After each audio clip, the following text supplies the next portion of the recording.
이 행사는 우리 연구자문위원회를 겸해서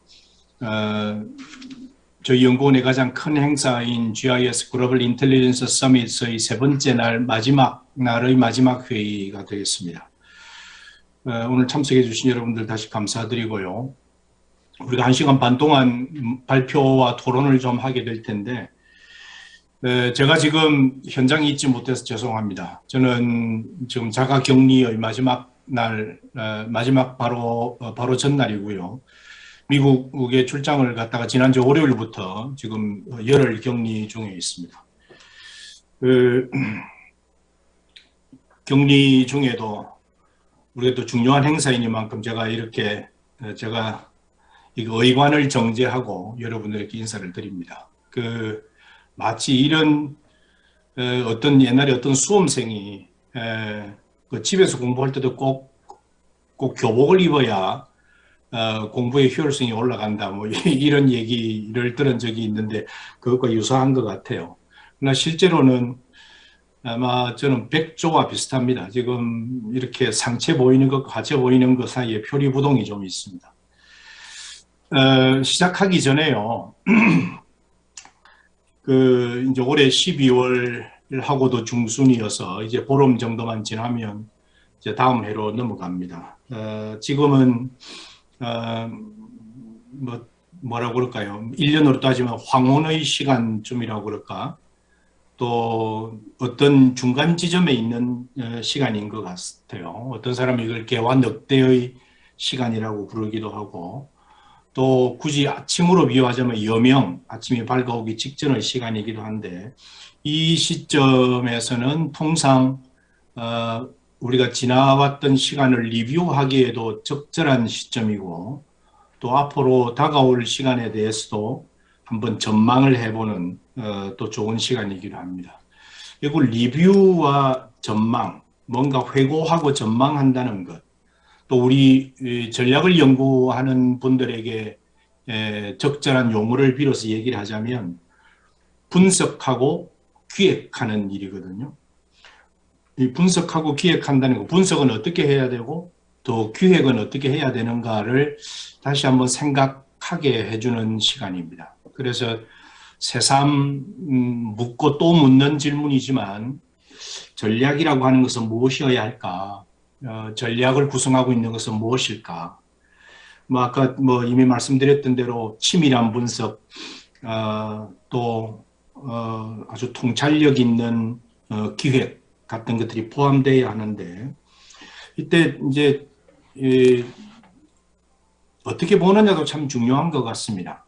우린 지금 리뷰할 때도 1년을 리뷰하고 지난 4년, 5년을 회고할 때도 어떤 관점에서 보느냐 하는 것도 굉장히 중요하고요. 전망할 때도 시선을 어느 지점에 두게 하느냐도 굉장히 중요한 것 같습니다. 말하자면 시선의 각도인데 조금 좀 치밀하게 깊게 볼 필요도 있고 또 거기에 그치지 않고 넓고 좀 통찰력 있게 볼 필요도 있고요.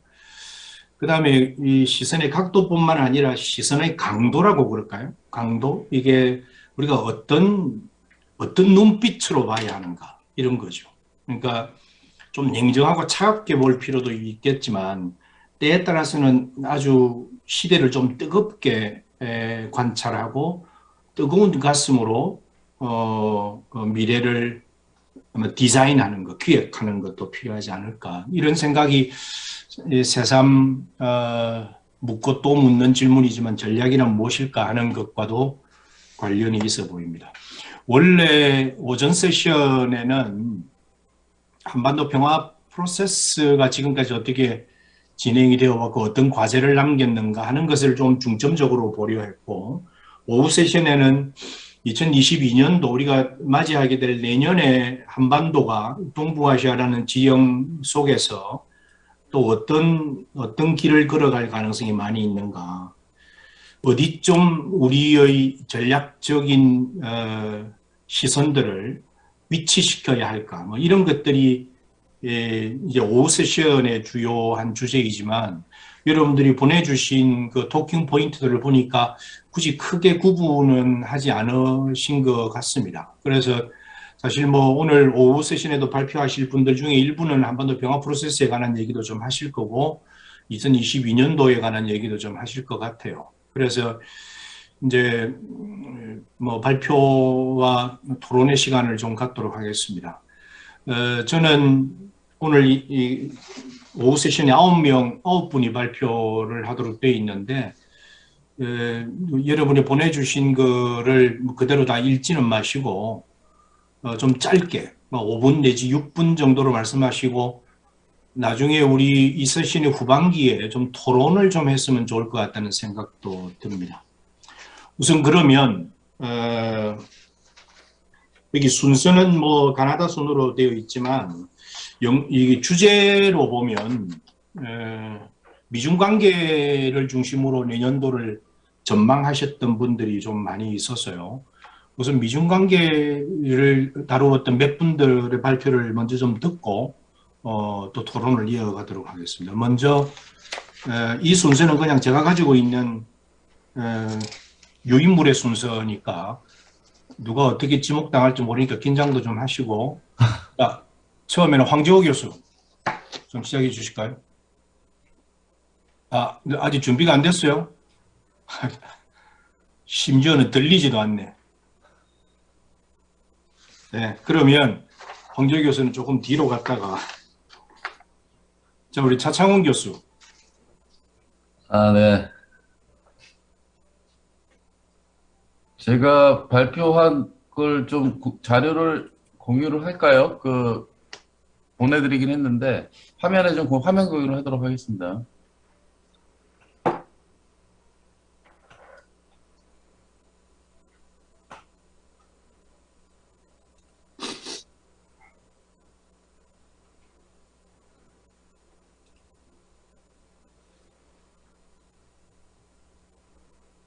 자, 보이시죠? 네.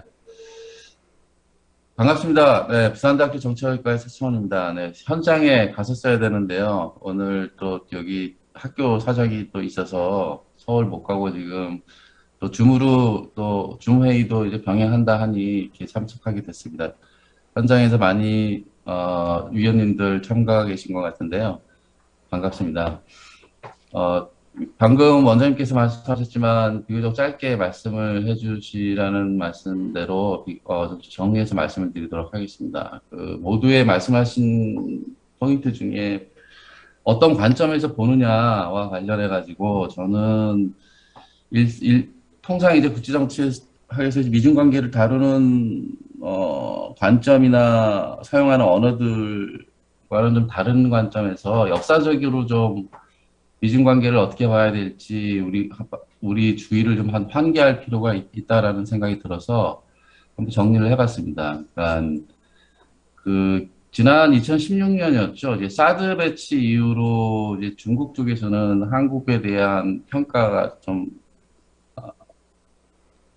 심각하게 있었고, 그리고 이제 한한령이라고 불리는 미국 중국판 이제 경제 제재가 오늘날까지 일부 아직 유지되고 있습니다. 이게 단체 관광객들이라든가 아니면은 문화 콘텐츠와 관련된 그건 이제 경쟁력 차원에서 중국 정부가 의도적으로 아직 풀지 않고 있는 부분이기도 한데요. 그런 것과 관련해서 이제 한번 생각해 보는 결절점이 됐는데 제가 생각하는 거는 약간 추상적인 관점이기도 한데요. 개념적으로 구조라는 것이 이제 뭐 쉽게 떠올리시면은 왈츠의 리얼리즘 생각하셔도 됩니다. 그러니까 구조가 이게 일정한 반복되는 행위의 패턴을 낳게 된다라는 명제인데요. 그러니까 거꾸로 얘기하면 뭔가 반복되는 행위들을 보면 우리가 그것을 구조의 효과로 이제 이해할 수 있다라는 거죠. 그래서 제가 지금부터 말씀드리려는 것은 미중 관계, 오늘날 우리가 지금 우리 시대에 직면하고 있는 미중 관계를 역사적으로 봤을 때는 이 지정학적으로 한반도라는 지형에서 대륙 세력과 해양 세력 간의 일종의 영향력 충돌, 이해관계 교차 이런 걸로 설명할 수가 있을 텐데 중국 대륙에서 역사적으로 이에 대한 대응 양식을 제가 좀 정리를 해보면 크게 세 가지인 것 같습니다. 첫 번째는 파병이고요. 군대를 보내는 거고, 두 번째는 외교적인 대응이 있었고요. 세 번째로는 이제 경제 제재라고 할 수 있는 것 같습니다. 파병은 군대를 보낸 거는 아시다시피 1590년에 임진왜란, 1894년 청일전쟁, 그리고 20세기 한국전쟁에 이르기까지 중국 대륙에서의 과거에 있었던 국가 권력이 자국의 해양 세력의 진출 영향권에 대응하기 위해서 이렇게 전쟁을 직접적으로 이제 판병을 통해서 수행을 했던 거죠.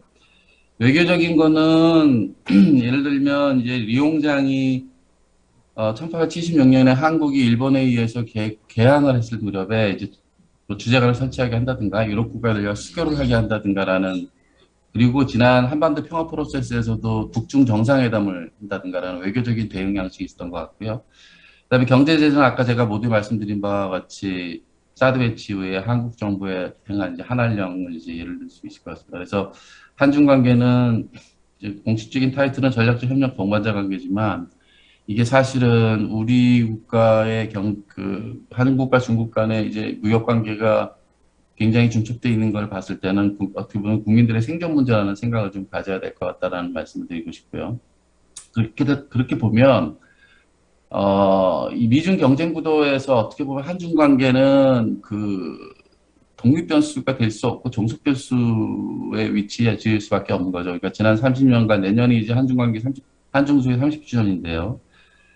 이 지난 29년간의 경제 발전 어떻게 보면 미중 간의 경쟁 구도가 그렇게 심하지 않은 비교적 상대적으로 열린 외교 공간에서 한중 관계 발전이 있을 수밖에 없다는 거죠. 그래서 이 미중 경쟁 구조의 원심력으로부터 한중 관계 혹은 한반도 한국의 이해관계를 유지하고 확장하는 그런 굉장히 중요한 어느 시대보다도 굉장히 신중한 노력이 필요한 시점에 우리는 와 있다. 지난 11월 6일 날 미중 정상회담의 결과로 여러 가지 뭐 언론 보도도 있었지만 당시에 어쨌든 가드레일론이라고 하는 것이 이제 얘기가 되면서 미중이 비교적 좀 안정적으로 갈등을 해야 되겠다라는 점에서 공통적인 어떤 타협책이 찾은 것 같고요. 그리고 북한 핵 문제도 미중 간의 네 개의 아젠다 중에서 하나로 이제 올라온 걸로 알려져 있습니다. 관련해서 마지막으로 좀 말씀을 드리면 이러한 미중 경쟁 구도가 갈등이 이제 심해지는 상황에서 우리가 어떤 대안을 모색하느냐에 관련해서 말씀을 드리면 여기서는 이제 구조를 어떻게 변화시킬 거냐라는 문제와 그리고 그 구조에 어떻게 행위자로서 한국 정부의 외교 정책 차원에서 봤을 때 행위자로서 어떻게 대응하는 문제가 나올 수 있을 텐데 구조를 변화시키는 것을 결국은 뭐 남북 관계라든가 한반도 비핵화라든가 이런 전체적인 한반도 평화 프로세스의 진행을 가져가는 것인데 그것은 굉장히 시간적으로 많이 걸리는 문제인 것 같고요. 그리고 한국 차원에서 행위자의 차원에서는 미중 간의 경쟁 구도에서 우리의 국익을 지킬 수 있는 상당히 많은 노력이 필요도 하다라는 거죠.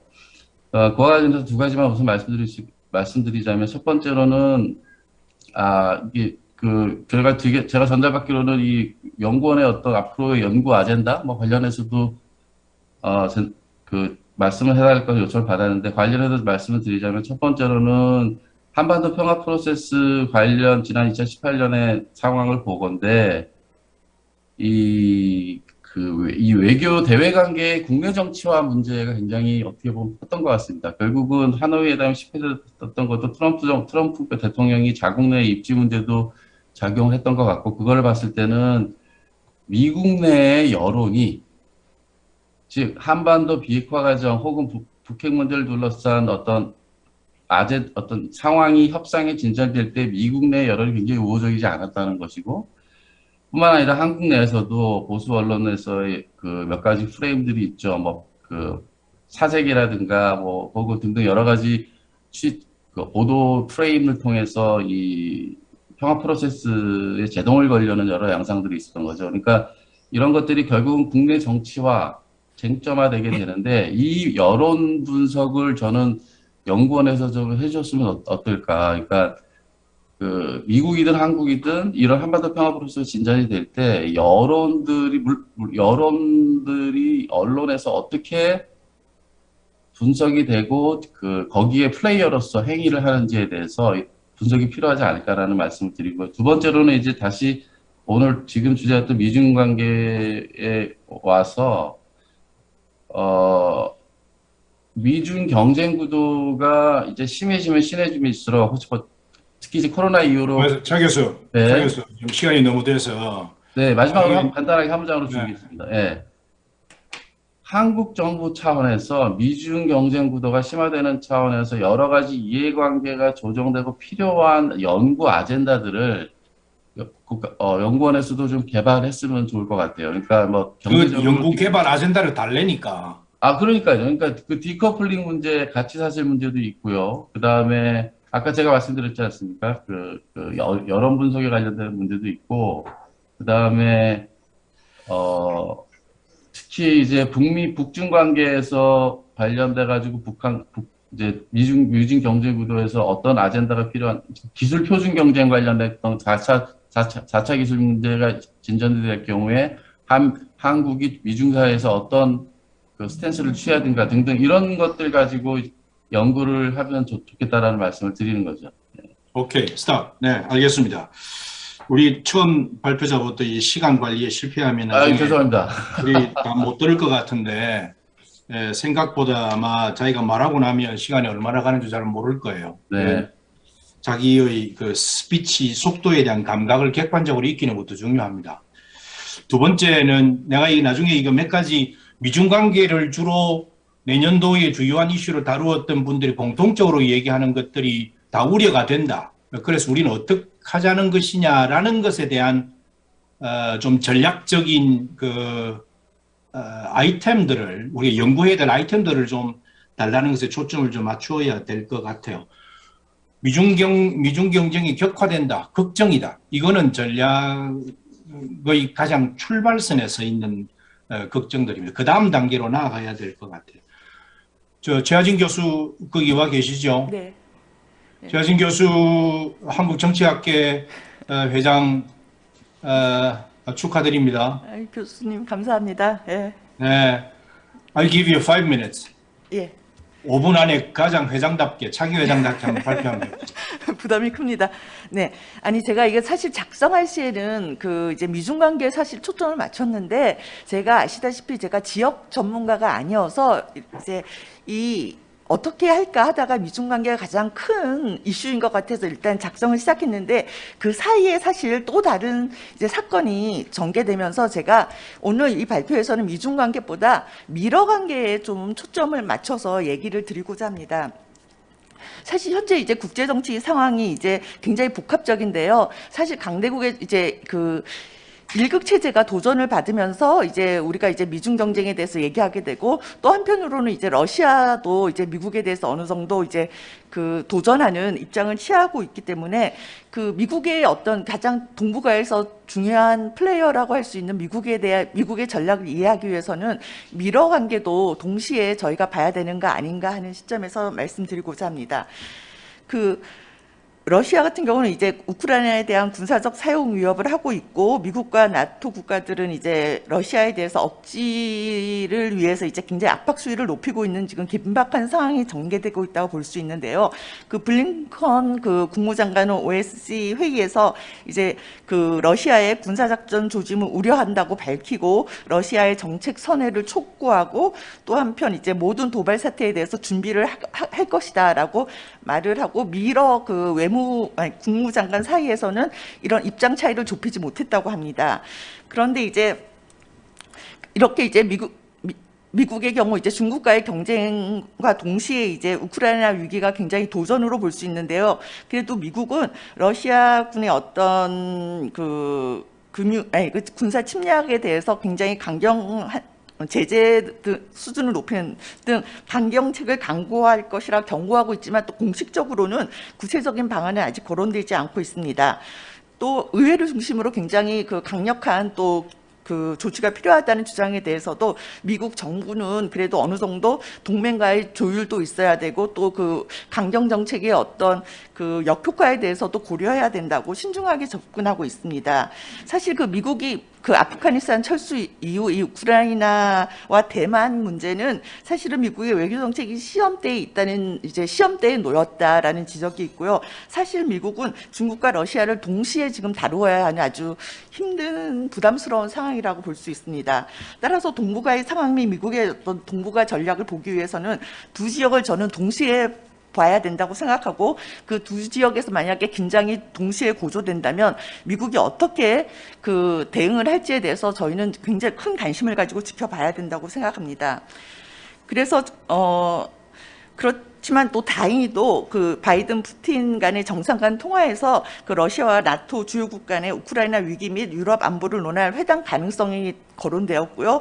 또 미중 정상회담에서도 다행히도 그 정상 간의 어떤 그 광범위한 의견 교환과 경쟁이 이제 너무 이제 그 충돌로 이어지지 않도록 경쟁 관리에 이제 필요성이 부각되었다는 점은 그래도 좀 긍정적으로 평가할 수 있을 것 같습니다.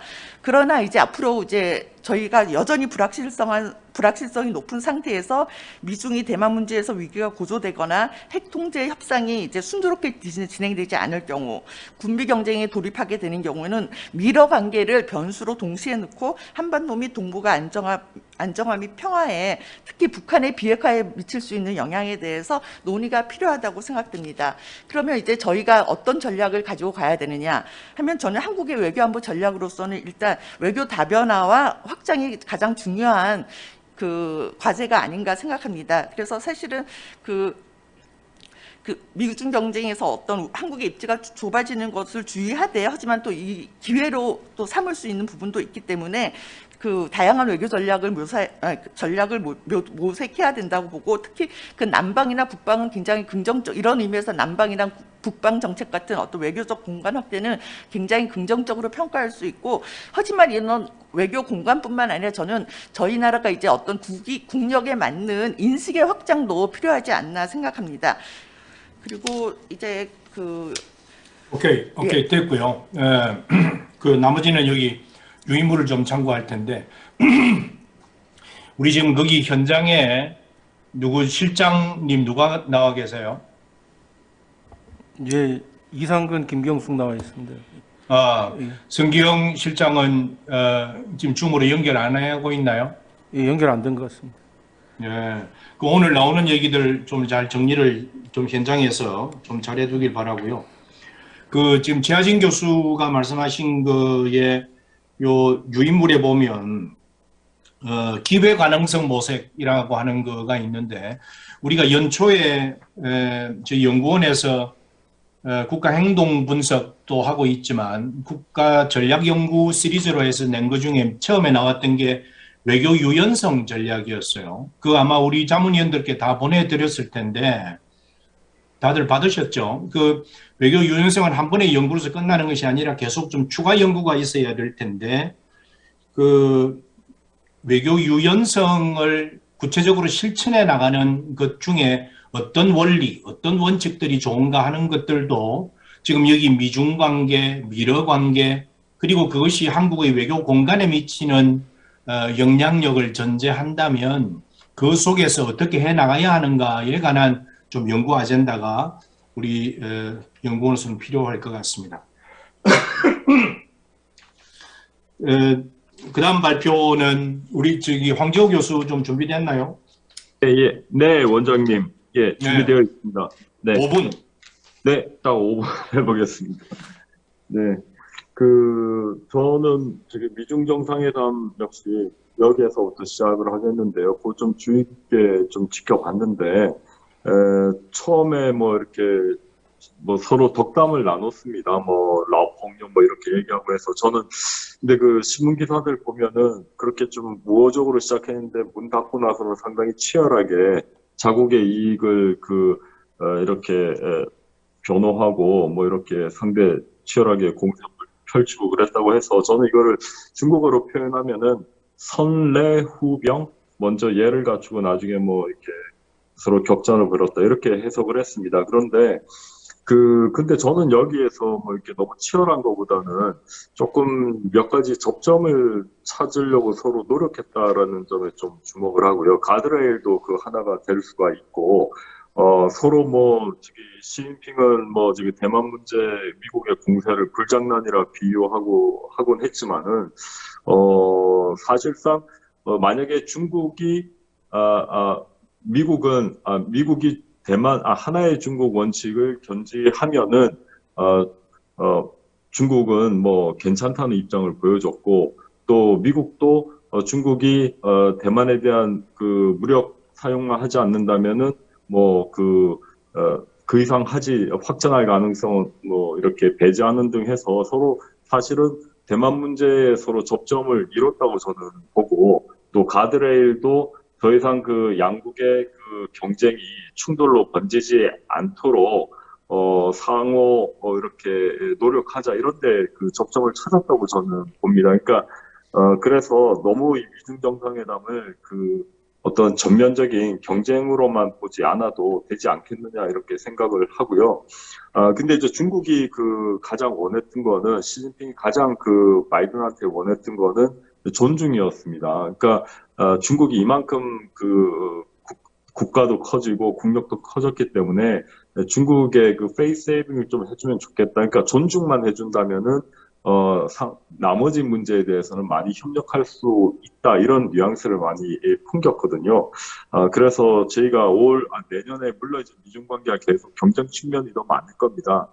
근데 이전에 오바마 때는 뭐 경쟁하고 협력이 5대5였다고 하면 트럼프 때는 거의 한 9대1 정도였고, 저는 이 바이든 들어와서는 한 7 정도 되지 않을까. 경쟁 측면이 좀 더 많긴 해도 여전히 3 이상의 협력의 가능성이 있다라고 보고요. 이제 그럼에도 이제 미중 관계가 이제 그 바이든의 국내 그 선거 문제가 있어서 좀 그렇긴 한데 지금 상당히 그 물가가 상승하고 지금 많이 몰렸지 않습니까? 그래서 중국 때리기를 갈 수밖에 없는데, 그럴 때는 중국도 여전히 자기의 그 최소한의 그 어떤 국익 그 확보 차원에서 강력하게 대응하지 않을 수 없습니다. 왜냐하면 시진핑도 내년 10월 말에 그 20차 당대회 때 또 다른 이제 세 번째 연임으로 가야 되는 국내 그 정치 일정이 빠듯하기 때문에 여기에 그 최근에 뭐 방역을 상당히 강하게 쥐고 이런 것들조차도 사실 내년에 그 사면일 때문에 이런 게 있거든요. 그래서 그 시진핑의 외교는 그렇게 그 미국이랑 이렇게 좀 나름 접점을 찾고 싶어도 자기가 물러설 수 없는 어떤 선이 있습니다. 그 이유는 뭐냐면은 일단은 이 시진핑 개인에서 찾아야 됩니다. 시진핑이 상당히 그 어떤 자기만이 이 현재 중국의 중국몽을 실현할 수가 있고, 자기만이 이 중국을 이끌어갈 수 있고, 사명감이 상당합니다. 자기가 그 어떤 최고 지분을 가지고 있다고 보거든요. 이전에 후진타오나 짱저미는 바지 사장이었다고 한다면, 이 사람은 오야 그 오너 출신의 그 홍색 오너 출신의 이 계승자이기 때문에 앞으로 중국 외교도 상당히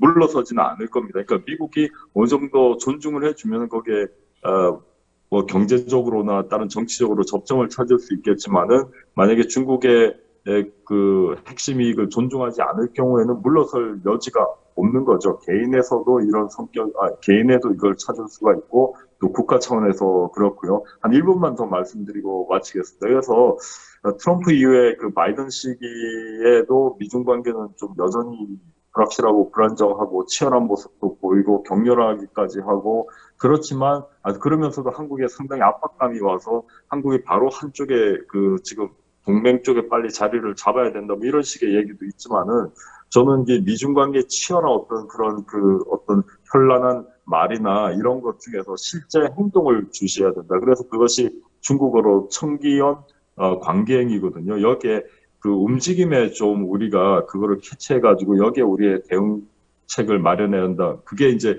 우리의 가드레일이다. 좀 길게 보고 이 청기연 관계행에서 실제 흐름을 찾아내서 우리의 외교 정책을 수립해야 된다. 이것이 우리의 가드레일이라고 생각합니다. 이상입니다. 현장에 이호철 선생님 와 계시죠? 이호철 교수님 안 계시나요? 와 있습니다. 아, 예. 이호철 선생님 오늘 잘 계셨죠? 그 우리 미중 관계 이호철 선생님이 보내주신 거는 미중 관계뿐만 아니라 굉장히 폭넓게 말씀을 해주셨는데 지금 이호철 선생님의 짧은 발표를 일단 우리 세션의 전반부까지로 하고 이게 아마 미중 관계, 미러 관계, 여기가 강대국 정치에 관한 얘기를 좀 한번 마치고 그 다음 주제를 한번 넘어가 보고 싶습니다. 근데 이거 한번 좀 현장에서 좀 적발적으로 생각해도 괜찮으니 우리는 미중 경쟁이라고 그러고 경쟁과 반대되는 말은 늘 협력이라고 생각을 하는데 경쟁은 강화되는 것과 완화되는 것 두 가지가 있는 것 아니에요? 경쟁 완화가 반드시 협력은 아니죠. 그러면 경쟁이 완화되고 관리되는 그 어떤 스케일 속에서 미국의 행동을 분석하고 중국의 행동도 봐야 되고 러시아의 행동도 봐야 되고 이런 그 관리 지향, 관리 목표를 가지고 있을 때 한국은 외교 전략이 어떻게 되는가 이렇게도 아마 우리는 되물을 수 있을 것 같긴 한데요. 자, 그럼 이호철 선생님께 한번 마이크를 넘겨보겠습니다. 이게 너무 스케일이 커서 이게 한 권의 책이 나올 것 같긴 한데 하여튼 6 minutes, 6분. 원장님 얼굴 뵈러 왔더니 화면 속에 계시네요. 저는 뭐 내년도에 연구원에서 이제 다루어야 될 주제들을 나름대로 좀 정리를 해본 것이고 지금 미중 관계 쪽으로 이제 진행이 되고 있으니까 간단히 그 부분만 간단히 말씀을 드리겠습니다. 원장님 마지막 말씀은 미중 관계가 설정될 수 있는 유형은 대략 우리가 생각하면 한 5가지 정도가 가능할 겁니다. 가장 좋기로는 파트너십 관계, 미중 간에가 있을 수 있고, 그 다음에는 협력 관계, 코퍼레이션이 있을 수 있을 테고, 그리고는 이제 컴피티션, 경쟁이 있을 수 있고, 또는 컨플릭트가 있을 수 있고, 가장 최악의 경우는 양국 간의 애드버서리가 되는 이러한 5가지 범주 안에 미중 관계는 왔다 갔다 할 겁니다. 그런데 지금까지 미중 관계가 여전히 중요한 우리 한국 대외 전략의 큰 변수가 될 수밖에 없고, 내년에는 더 아마 심각한 여러 가지 딜레마나 좀 고민스러운 상황을 만들어낼 것으로 보여요. 우선 내년 10월 말 11월 초에 예상돼 있는 중국 공산당 20기 당대회에서 아마 총서기로 재선출이 되고 장기 집권에 이제 시작에 들어가게 될 때까지는 대미나 여러 가지 좀 강경한 대외 노선을 유지할 가능성이 매우 높고 바이든 행정부는 거기에 따라서 중국 견제 전략을 오바마 때부터 해왔던 그러한 중국 견제 전략을 아마 더 확장해 나갈 겁니다. 예를 들면 최근에 민주주의 동맹이라든지 민주주의 정상회의라든지 오커스라든지 파이브 아이스라든지 등등해서 중국에 대한 그러니까 인도 태평양 전략을 더 확장하는 이런 노선으로 가게 되고 결국 미중 간의 이러한 여러 가지 전략적 경쟁은 더 내년까지 이어서 더 악화될 가능성이 매우 높고 그런 상황에서 미중 경쟁 안에서 우리의 대외 전략은 매우 공간이 좁아지는 그런 상황에 여전히 몰릴 가능성이 매우 높습니다. 그래서 한국의 대외 전략은 어디로 가야 되느냐?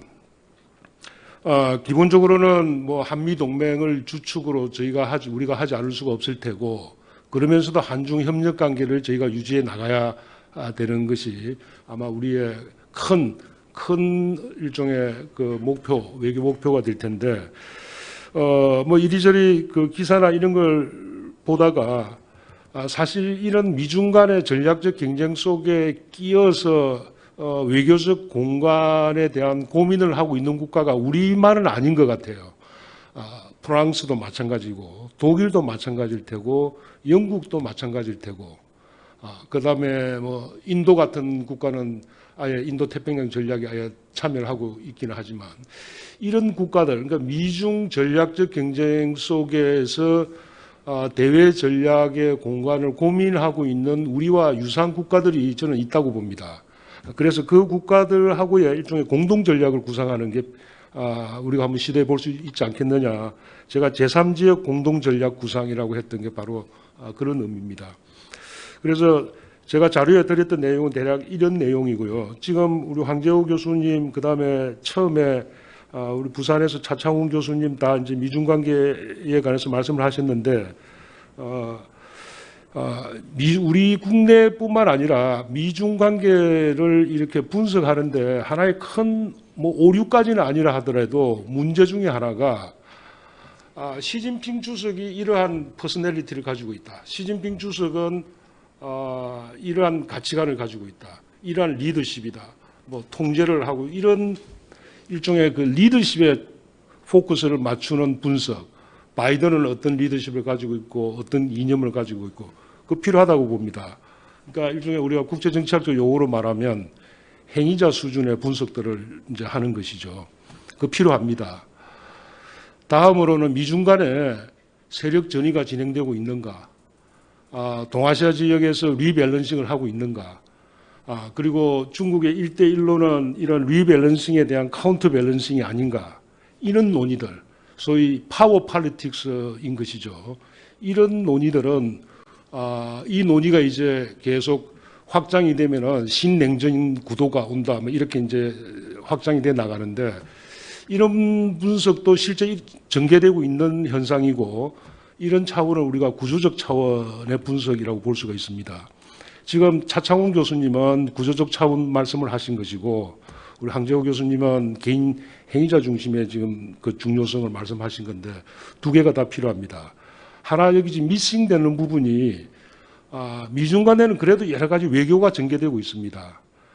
국제기구에서 만나기도 하고 얼마 전에는 뭐 그 비대면으로 화상 정상회의도 있었고 등등의 소위 과정의 국제 정치가 미중 간에도 있는 것이죠. 무역이 여전히 일어나고 있고 물론 분쟁이 있지만 그리고 여러 가지 대화 채널이 많이 줄기는 했지만 그래도 여전히 작동하고 있는 소위 그 다이얼로그 채널들이 있고 그래서 미중 관계를 분석을 할 때는 이 세 차원의 측면들이 종합적으로 분석이 돼야 미중 관계가 어떤 범주로 설정돼 나갈 것인가 그림이 나온다. 어느 한 수준에서만 우리가 집착을 하게 되면 약간 엉뚱한 그림을 그려낼 수가 있겠다라는 생각이 듭니다. 그래서 그런 부분을 내년 연구원에서 조금 그 고려를 해보시는 게 어떨까. 네. 알겠습니다. 이 교수님 감사합니다. 사실 올해도 한국의 국가 전략이라는 이름으로 다양한 것들을 좀 추상적인 경우도 있었고 또 개념 수준도 있었지만 좀 이렇게 여러 가지의 전략적인 리스트를 놓고 좀 고민을 해봤는데요. 아까 이호철 교수 말씀하신 제3지역 공동전략이라는 거는 이제 우리 연구원에서 한번 제가 던져놓은 화두는 뭐냐 하면 미중 사이에 끼어져 있는 국가들, 이게 미들은 사이즈의 문제가 아니라 또 외교 정책의 성격의 문제가 아니라 그야말로 전략적 위치에 관한 거라면 우리가 그렇게 미들을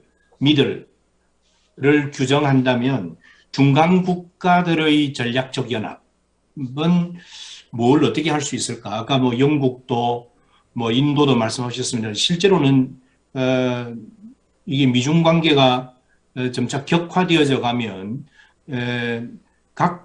가지게 될 이익보다는 비용이 더 많이 드는 국가들이 분명히 나타나게 될 거거든요. 한때는 인도, 중국,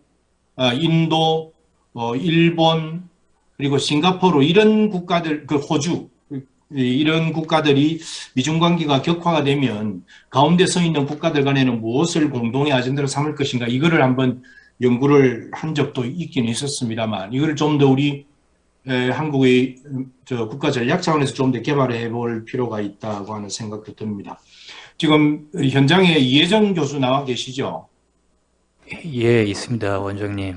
네, 이 교수는 어저께도 사회 보신다고 수고 많이 하셨고, 근데 저한테는 이게 주신 유인물이 없어서, 뭐 유인물 없어도 뭐 예, 늘 말씀 잘 하시면 미국 문제를 좀 말씀해 주실, 미국과 관련해서 또 혹은 그거 아니더라도 한국 외교 전략과 관련해서 뭔가 좀 좋은 연구 아젠다가 있으면 말씀을 좀 해주시기 바랍니다. 예, 제가 늦게 드려가지고 아직 원장님께 전달이 안 된 것 같습니다. 뭐 그런데 제가 준비한 거는 그냥 뭐 몇 가지 말씀드리면, 뭐 메타 정책이라고 제 이름을 붙여봤는데, 기본적으로 국제 질서에 구조적인 변화가 있는 거 아닌가 하는 생각이 들고, 또 한국 사회의 근본적인 변화가 진행 중이다, 이런 두 가지 전제에서, 그러니까 국가안보전략연구원의 국가는 빼고 안보와 전략에 대해서 생각해 본 겁니다. 그러니까 안보 위협에 대해서 전통적인 위협이 있고 신안보 위협이 있다, 이 정도 수준에서 얘기를 했는데, 가령 기후 위기 같은 것을 단순하게 국가 차원 또 전통적인 한미 동맹이나 국가 단위에서 볼 수 있는 그런 문제인가? 그러면 그런 문제가 아니라면 이것들을 어떻게 볼까? 그래서 안보 환경의 구조적인 변화에 대해서 천착을 해야 되지 않을까? 그리고 앞서 논의하고 연관돼서 뭐 문제 제기를 하자면, 원장님 질문해 주신 것처럼 경쟁을 어떻게 볼 거냐 하는 건데, 경쟁을 영어로 하면, 그러니까 우리가 군비 경쟁이라고 할 때는 arms race잖아요. 그러니까 우리 말로 하면. 그리고 미국 사람들이 하는 건 전략 경쟁이라는 용어를 쓰는데, 제 생각에는 가장 한국 외교 전체에서 필요한 거는 우리만의 규정을 가져야 되는 거 아닌가 싶습니다. 그러니까 경쟁이라고 할 때 영어로 컴피티션을 쓰는 경우도 있고, 보면 라이벌리를 쓰는 경우도 있거든요. 방금 이호철 선생님 말씀하신 애드버서리하고 비슷하긴 한데, 라이벌리가 더 조금 아무튼 의미는 다르죠. 그래서 제가 드리는 말씀은, 미중 관계를 중심으로 보면, 일단은 미중 관계를 만약에 중심으로 볼 때, 그럼 관계를 미국이 부르는 전략적 경쟁으로 부르면 한국 외교의 공간은 안 열린다고 생각하고요. 왜냐하면 전략적 경쟁이라는 건 미국 사람들 호명이고, 그 다음에 그 사람들은 뭐 3C라고 하지만 실제 3C인지, 협력과 대결과 그게 그러니까 뭐 코퍼레이션, 뭐 컴피티션 뭐 이렇게 해서 이게 정말 3C인지도 모르고, 더 중요한 건 중국이 인정하고 있지 않잖아요. 전략적 경쟁이라고 안 하고 우린 신냉전 안 한다고 하니까, 결국은 냉전인지 아닌지 전략적 경쟁인지 아닌지 한국이 객관적으로 한국의 입장에서 그거를 뭐 중립적인 용어로 풀고, 그럼 미중 경쟁이 어떤 국제 환경에서 일어나고 있는가라는 국제적인 틀을 놓고, 그럼 전략에 대한 한국 사회의 요구는 과연 어떤 것인가를 총체적으로 보지 않으면, 그냥 미중 경쟁이 모든 이슈를 집어삼키면 미국 편에 쓰거나 중국 편에 쓰거나 양쪽에 다 안 쓰거나 외통이 된다는 생각을 합니다. 그래서 그런 의미에서 메타 정책 연구가 필요한 거 아닌가 하는 생각을 하고, 말이 길어질 것 같아서, 그러니까 아무튼 안보 환경에 구조적인 변화가 있는데, 이 구조적인 변화를 그러니까 바둑으로 치면 손 따라 두지 말고, 우리가 기본적으로 그냥 미중 관계라고 부르든지 갈등이라고 부르든지 한국 입장에 유리한 호명을 할 수 있는 그런 하나의 전략적인 인식 체계, 이론적인 인식 체계가 필요하다. 그래서 예를 들면, 제가 뭐 수업 때문에 읽은 건데, 9월에 유엔 총회에서 구테스 유엔 사무총장이 그 6가지의 Great Divide가 인류가 지금 직면해 있다. 뭐 그래서 이제 Peace Divide도 있고, 기후, Climate Divide도 있고, 경제적인 것도 있고, 젠더도 있고요, 디지털 디바이드도 있고, 그 그다음에 세대들 간의 디바이드도 있고 이렇게 6 Great Divide가 있어서 인류가 일종의 커다란 갈림길에 놓였다. 이런 연설을 한 걸 되게 인상 깊게 봤습니다. 만약에 그런 식으로 한국이 보는 현재 한국에게 직면한 국제정치의 문제가 가령 뭐 3 디바이드가 될 수도 있고 6 디바이드가 될 수도 있는데 이 디바이드 안에 미중의 갈등, 대립을 집어넣어야만 우리가 할 얘기가 생기는 거죠.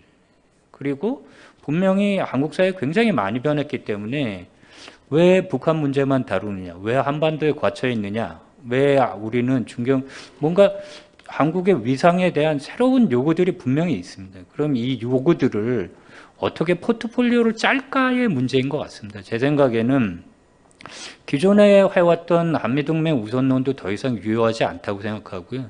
미국의 힘이 줄었기 때문에 한미동맹에 올인을 해도 미국의 영향력이 줄었으니까 한미동맹 올인해도 문제가 해결되지 않죠. 옛날에 미국이 다 매개 살려주고 시장도 개방해주고 뭐 원조도 해주고 기술도 주고 하는 때 같으면 미국에 올인해서 한국이 안보와 뭐 번영과 다 이룰 수 있지만 그래서 동맹을 그냥 관리하지만 동맹에서 오는 비용 부담도 있고 리스크도 있는 거거든요. 그래서 뭔가 기존의 패러다임을 벗어나야 되는데 어떻게 벗어날까? 그러자면 환경의 변화에 대한 독자적인 인식 체계를 가져야 되겠다. 그다음에 국내적으로 물리적인 이해 말고 material interest 말고 한국이 뭔가 좀 해라. 가치 외교도 하고 주권도 하고 뭐 가령 대북 정책을 보면 현실주의적으로만 보면 뭐 북핵 문제에 대해서 뭐 해결할 수도 있고 여러 가지 논의가 있을 수 있는데 대북 정책에도 두 가지 상반된 요구가 있는 것 같습니다. 그러니까 비전을 보여달라라는 요구는 진보가 상대적으로 잘 대응을 했고 그다음에 보수의 입장에서는 왜 맨날 북한에게 끌려다니느냐. 그래서 뭔가 한국의 주권이라든지 존엄에 대한 요구가 동시에 있는 거거든요. 그럼 현실적으로 북한을 그러니까 현실주의로만 해결하지 못하는 문제가 분명히 있기 때문에 이런 것들을 어떻게 해결할 거냐. 그럼 뭐 아까 쿼드 얘기 잠깐 나왔지만 쿼드에서 인도는 브릭스 따로 다 움직이고 있고 러시아 무기 따로 사고 있고 그래서 그다음에 호주는 미국하고 모든 걸 같이 못 가요.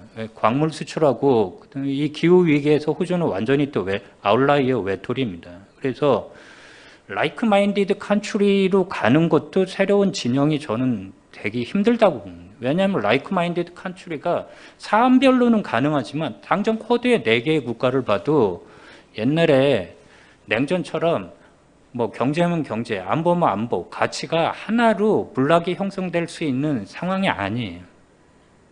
그러니까 한국이 최초로 외교를 어떻게 할지 지금까지 나왔던 하나의 가이드가 패러다임이 다 날아간 상태이기 때문에 근본적으로 다시 생각해 보는 게 필요하지 않나 이런 문제 제기를 드리겠습니다. 예, 여기까지 하겠습니다, 원장님. 예, 감사합니다. 그러니까 환경을 독해하는 시선에 관한 일 텐데 이게 아까 말씀하신 결국 내년도에도 우리는 지금까지 읽어왔던 환경 독해법이라고 하는 거가 내년을 비롯해서 내후년 그 이후의 시대에도 여전히 우리가 이걸 관성처럼 가지고 있을 것인가 하는 문제 제기인 거죠. 이 교수의 지금 지적은.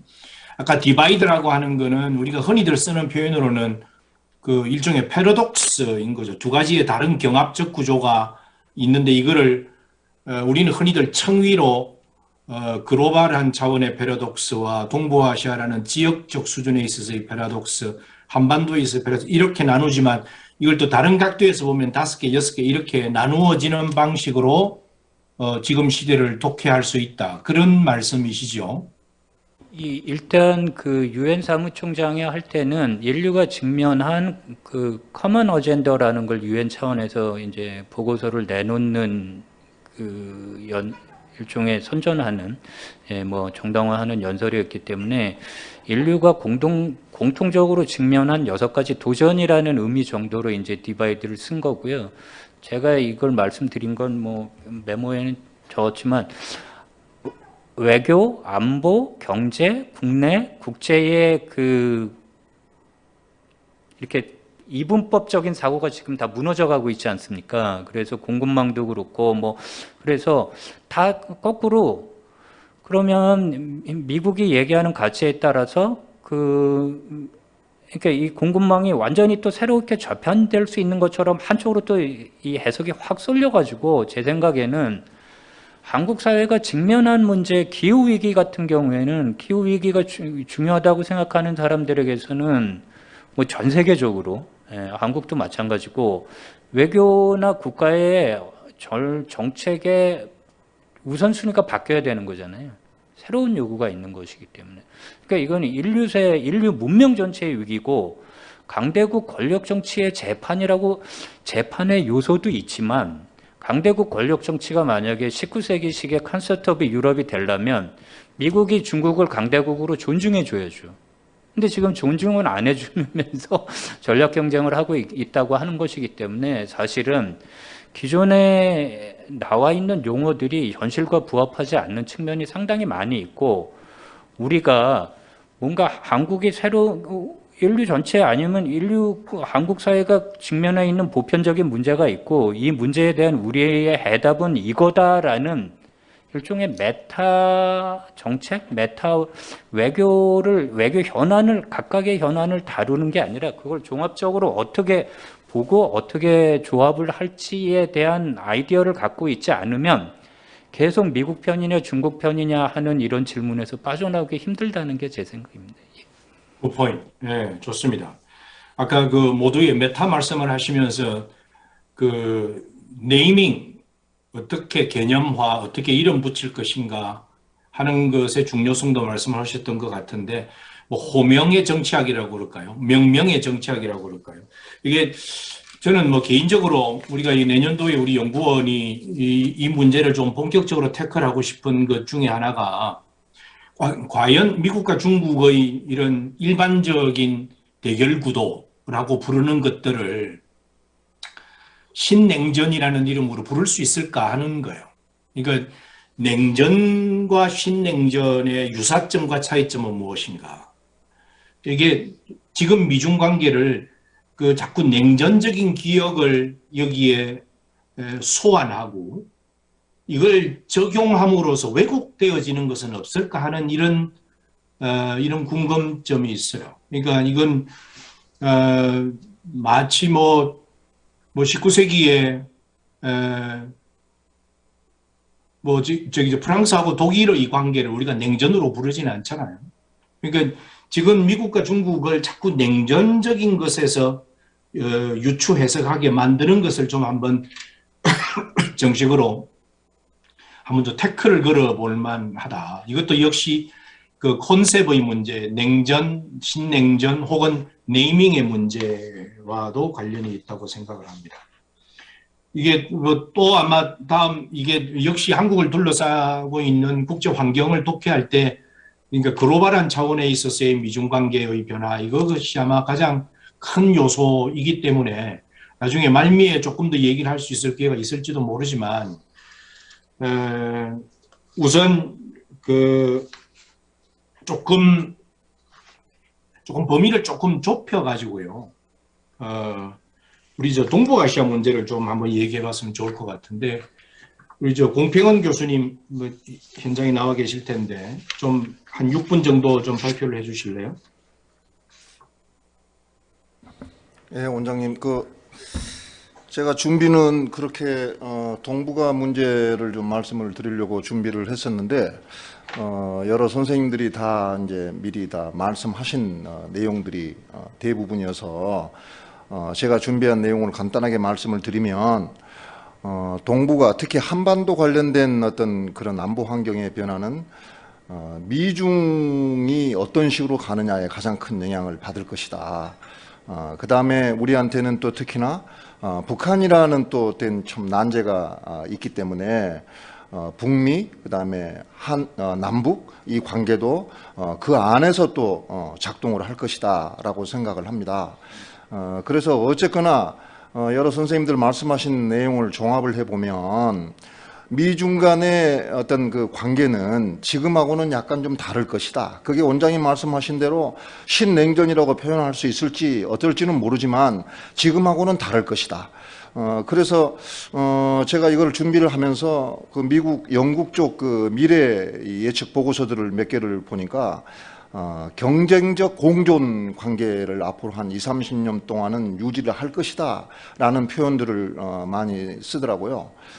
그래서 일단 하여튼 미중 간의 어떤 그런 관계 변화가 우리한테 미치는 영향이 제법 클 것이다. 그래서 제가 오늘 전략연에서 좀 내년에 이쪽에다가 좀 포커스를 맞춰서 연구를 해줬으면 좋겠다라고 하나 말씀드리고 싶은 것은 첫 번째는 지금 우리가 전략적 모호성, 뭐 이제 전략적으로 모호한 미중 간에서 특히 그 사이에서 취하고 있는 것 자체에 대해서 과연 우리가 하나 생각해 볼 만한 게 이런 어떤 전략적 모호성을 우리가 의도적으로 이렇게 지금 해온 것이냐? 예를 들면 장기적인 관점에서 뭔가 국가 전략을 수립을 하고 미중 간에서는 전략적인 모호성을 유지를 하자. 이게 우리 국가 이익을 지키는데 유리하다 아니면 가능하다 해서 한 것인지 아니면 정책 결정자들이 미중 간의 어느 한쪽에 경도되고 난 다음에 불어닥칠 어떤 그런 컨시퀀스에 대해서 뭔가 그런 두려움 내지는 책임 회피 이런 것 때문에 그냥 시기를 놓치다가 보니 우리가 이름하여 전략적 모호성이라는 용어를 붙이지는 않았나라는 걸 한번 돌아볼 필요가 있을 것 같고요. 그런 점에서 전략적 모호성이라는 우리나라의 어떤 지금 현재 미중 그 사이에 있어서의 전략이 과연 우리한테 어떠한 지금 피해를 주고 있느냐, 얼마만큼의 이익을 주고 있느냐를 한번 냉철히 따져볼 필요가 있다. 그래서 한미 동맹을 중요시하는 사람들의 얘기들을 들어보면 하나같이 전략적 모호성이 한미 동맹을 약화시키고 있다는 것은 분명하다고들 얘기를 합니다. 그 다음에 더 나아가면 오히려 중국에서마저도 우리의 어떤 전략적 가치를 평가받지 못하고 있다라는 얘기들을 합니다. 그래서 우리가 일단 전략적 모호성이라는 것에 대해서 한번 우리가 과연 이거를 계속해서 유지를 할 수가 있을 것인지 그럴 만한 능력은 되는지 그럴 환경이 우리한테 주어질 것인지를 한번 따져봐야 될 문제라고 생각을 하고요. 제가 전략연에서 좀 특별히 관심을 갖고 연구를 해야 되겠다는 구체적으로 하나 말씀을 드리면 자, 우리 한국이 저는 이제 그런 순간이 안 왔으면 좋겠고 정말 가능하면 늦게 왔으면 좋겠다라고 생각을 합니다만 우리가 미중 간의 어느 한 국가를 선택을 할 때 우리는 지금 예를 들어서 그냥 뭐 아주 라프하게 피상적으로 이렇게 흘러가는데 구체적으로 뭔가 지표를 좀 개발을 했으면 좋겠어요. 예를 들어서 지금 만약에 우리가 중국 쪽으로 경도된다. 그럴 때 우리가 입을 피해는 무엇인가? 우리가 그걸 감당할 만한 능력은 있는가? 아니면 미국 쪽으로 경도됐을 때 중국으로부터 불어닥칠 어떤 그 폭풍들을 종류는 무엇이고 우리가 거기에 감당할 능력은 되는지 이런 것들을 판별할 수 있는 좀 뭔가 지표를 하나하나 좀 개발을 해 나갔으면 좋겠습니다. 그래서 그거를 예를 들어서 정책 결정자가 세부적인 내용은 모른다고 하더라도 최소한 정책 결정자한테 조언하는 그룹에서는 그거를 유용한 어떤 자료로 사용할 수 있도록 지표가 좀 개발이 됐으면 좋겠습니다. 이상입니다. 감사합니다. 이것도 역시 그 콘셉트과 이름에 관한 건데요. 나는 지금 우리가 흔히들 불려오는 그렇게 불리고 있는데 전략적 모호성이라는 이름이 적절하게 우리의 입장을 드러내고 있는가에 대한 의문은 있습니다. 우리나라 정부이건 가운데에 전략적인 공간을 가지고자 했던 어떤 국가라도 자기 스스로를 우리가 모호하다고 선언한 적은 없어요. 어떤 국가가 나서서 우리는 모호한 전략을 가지고 있습니다라고 선언하는 국가는 없죠. 이건 단순히 이건 조금 어느 한편에 서서 중간쯤에 서 있는 국가를 비판적으로 보고자 할 때 좀 비판이 숨겨져 있는 용어가 아닌가. 전략적 모호성이라고 하는 것이 오히려 이 지금 아까 우리가 계속 중간 국가들 가운데 끼어 있는 국가들이 경우에 따라서는 입장이 선명할 때도 있고 경우에 따라서는 입장을 유보할 때도 있습니다. 나는 이건 이것도 역시 개념에 관한 것이어서 한번 좀 그 전략연구의 리스트에 올렸으면 좋겠다고 생각을 하는데 저는 이게 프루던스라고 생각을 하거든요. 신중함이죠. 전략적 신중함인데 그리고 우리가 한번 다루었지만 전략적 유연성의 한 영역에도 이 프루던스가 들어가는 거예요. 뭐 혹은 프루던스의 다른 말은 아마 좀 cautious하다는 거죠. 근데 이거를 모호하다라고 얘기를 하기 시작하면 이거는 뭔가 선명한 것을 요구하는 척에서 하는 일종의 가치가 담겨져 있는 비판의 용어가 저는 모함이라고 생각을 해요. 그래서 저는 이게 전략적 모호성이라는 단어를 좀 뛰어넘어야 될 한국의 외교 전략은 이렇게 뛰어넘어야 될 것 같지 않나 하는 생각을 하는데 이것도 역시 우리가 늘 고민하고 있는 콘셉트와 관련되어 있는 것입니다. 그런데 공 교수님, 동북아 지역에서 우리가 다루어야 될 거가 뭐 한국의 전략적인 포지션에 관한 것뿐만 아니라 지역으로서의 동북아시아 문제를 다룰 때 지금 어느 누구도 이게 뭐 분석의 대상으로는 한 번도 삼지 않았지만 사실 객관적으로 보면 동북아시아는 치열한 군비 경쟁에 들어갔습니다. 지역적 수준의 군비 경쟁. 이거 어떻게 봐야 하고 이거 어떻게 전략적으로 준비해야 할까요? 그리고 군비 경쟁과 더불어서 늘 군비 경쟁의 동전의 또 다른 뒷면에는 지역적 수준의 군비 통제라는 메커니즘이거든요. 이건 아직은 어느 누구도 발신을 하고 있지는 않지만 지역 수준의 군비 경쟁과 지역 수준의 군비 통제 이게 지금 내년도의 시점에서 적절한 연구 주제라면 좀 구체적으로 어떻게 가다듬어야 할까요? 공 교수님 혹시 아이디어 있으면 좀 약간의 즉흥적인 답이라도 좀 듣고 싶습니다만. 저는 사실 학자의 신분에 들어서기 전에 국가 안보 전략 내지는 정책을 했었던 군인 신분이었습니다.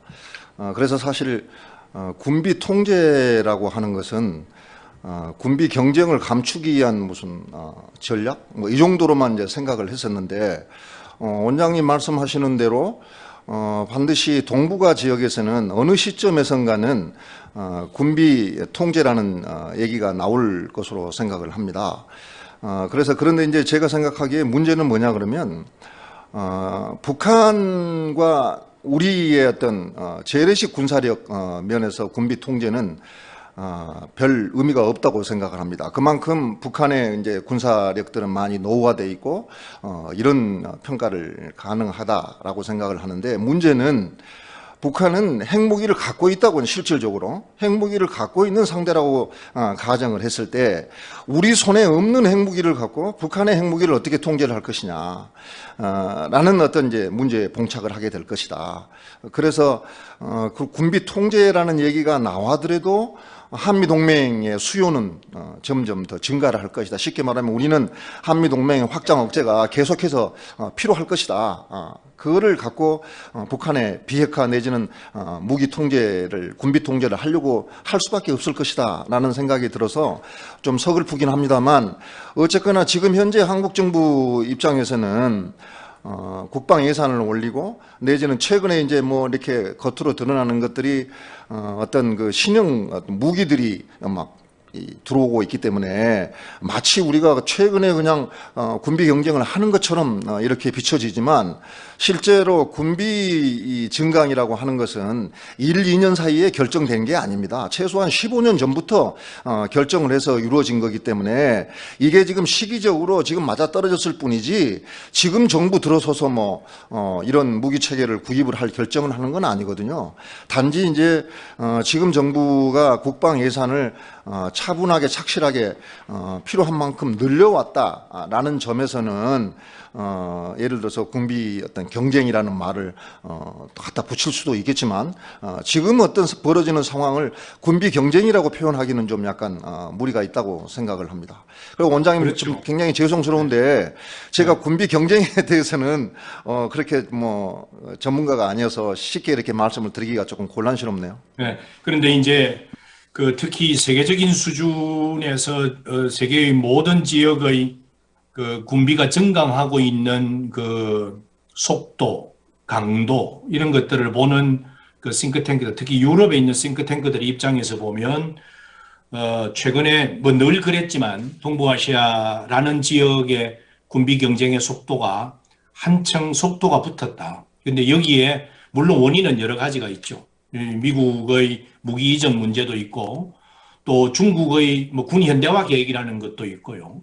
그다음 무엇보다도 북한의 핵 보유 이것들이 모두가 다 이유가 되지만 근데 요 최근에 눈에 띄는 추세 중에 하나가 한국이 가지고 있는 재래식 무기의 수준이 굉장히 높은 수준으로 올라가고 있다는 현상에 대해서 지적을 합니다. 그러면서 이제 우리한테 뜻밖의 물어보는 질문이에요.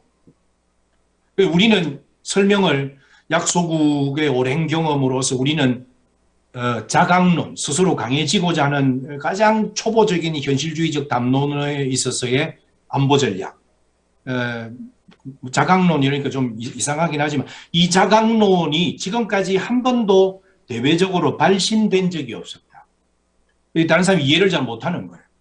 다른 국가들이 한국이 왜 갑자기 자강론을 하려고 하지? 우리는 굉장히 오랫동안 지금 공 박사님 말씀대로 오랫동안 이 문제를 포기한 적은 없었다라고 얘기를 해도 설득을 하지 못하는 이런 상황인 걸 보면 제가 그때 얘기를 하면서 이게 앞으로 이게 전략 연구에 좀 포함시켜야 되겠다. 이게 일종의 공공외교이고 논리 개발인데 우리는 왜 한 번도 포기한 적이 없었던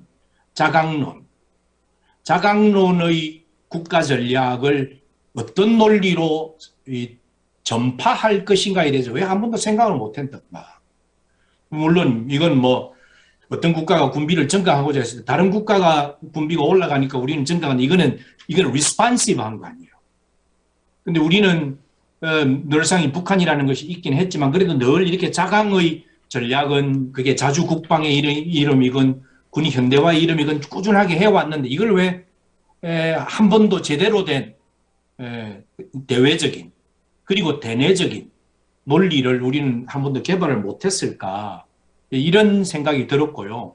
저는 이게 자강이 뭐 지금 평화의 그것과 매치가 되지 않는다는 비판도 충분히 있을 수 있고 그러니까 한반도의 평화공존과 자강론을 어떻게 전략적으로 균형적으로 병치시킬 것이냐 하는 문제도 전략적으로 굉장히 중요한 문제이고요. 그 다음에 또 한 가지는 그럼에도 불구하고 지역적 수준에서 군비 통제를 이게 지역 국가들의 콘센서스에 의해서건 혹은 어떤 국가의 이니시에이션에 의해서건 간에 이게 유럽에서 했던 것처럼 지역적 수준에서의 군비 통제의 형식으로 넘어가기 위해서는 넘어가는 순간들이 오겠죠. 미래의 어느 지점에. 그런데 그걸 하기 전까지는 뭘 해야 되는가? 그러니까 군비 통제가 하나의 안보 메커니즘으로 자리를 잡기 이전까지 어떤 논리여야 되고 어떤 신중함이어야 하고 또 어떤 스스로를 추동할 수 있는 논리를 가질 것인가. 이게 국가 전략으로서는 굉장히 중요한 문제인 것 같습니다. 그래서 그런 차원에서 말씀을 드렸고요. 이건 아마 지역적 수준에서 군비 통제를 그냥 내버려 두면 군비 경쟁으로 갑니다. 가는데 이랬을 때 군비 통제와 더불어서 생각해 볼 수 있는 전략의 아젠다 중에 하나는 지역적 수준의 위기 관리예요. 그러니까 위기를 크라이시스를 어떻게 매니지할 것이냐에 대해서 콘센서스 이게 아주 초보적 단계의 콘센서스라도 가지고 있어야 된다. 이런 생각을 많이 가졌습니다. 자, 우리 또 다른 주제를 좀 한번 얘기하고 싶은데요. 우리 홍기정 교수님 거기 나와 계시나요? 예. 많은 선생님들이 말씀을 하셔서 저는 중복되지 않은 범위 내에서 좀 말씀을 드려보겠습니다. 5세션의 주제가 2022년도 한반도와 동북아인데 이 주제를 논하기 위해서는 결국은 한반도 평화 프로세스와 한반도 평화 프로세스가 내년도에 어떻게 될 것이냐 하는 그런 주제와 밀접하게 연관되어 있다고 이제 생각을 하고요.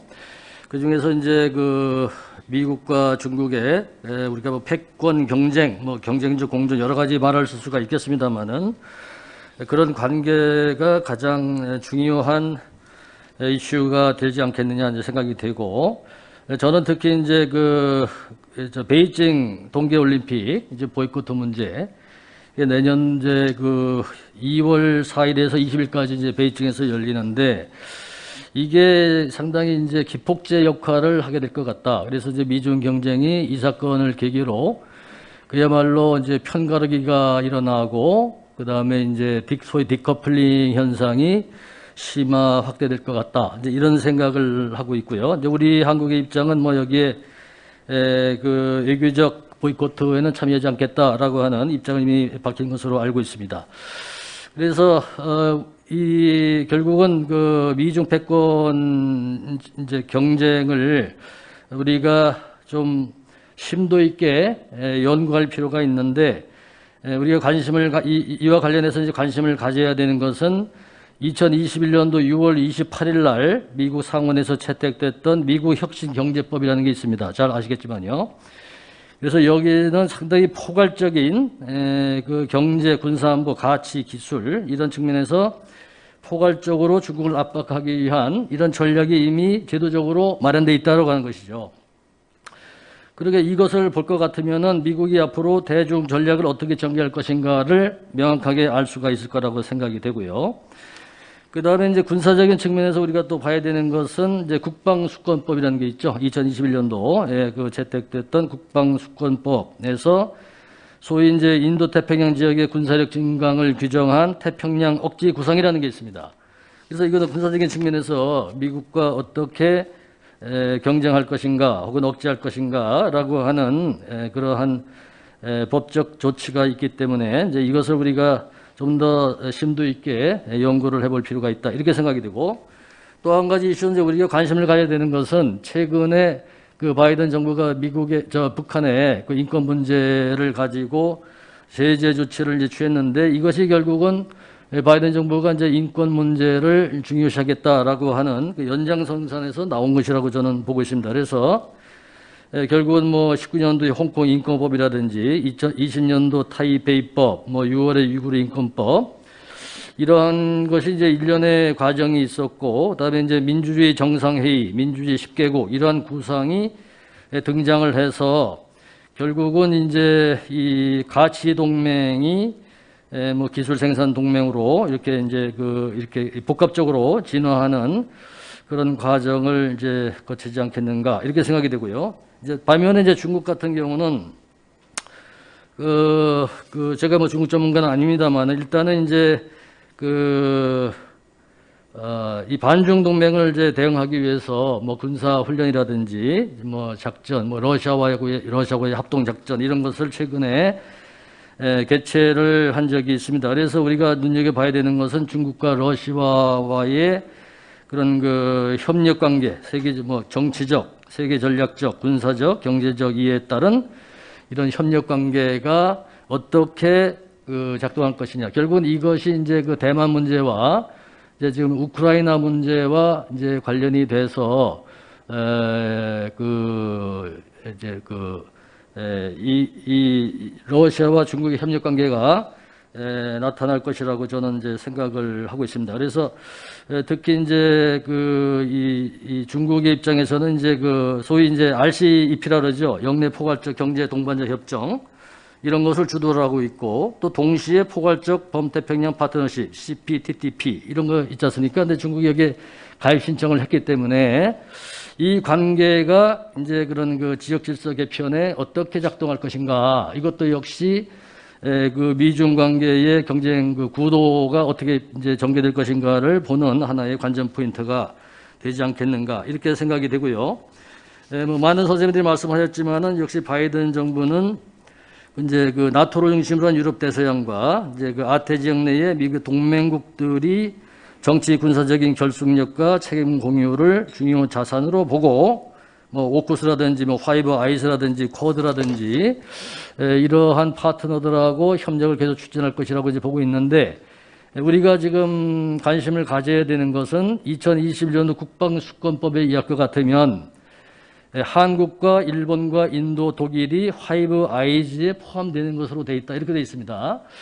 그렇기 때문에 결국 이제 파이브 아이즈라고 하는 것은 이제 인텔리전스 차원의 협력을 이제 하는 건데, 한국의 입장에서 과연 어떻게 할 것이냐라고 하는 문제, 특히 이제 전략연구원은 이게 아마 중요한 이슈가 되지 않겠는가, 국정원과의 관계가 있기 때문에 과연 한국이 파이브 아이즈, 더 나아가 파이브 아이즈가 아니라 이제 이게 뭐 나인 아이즈가 되겠죠.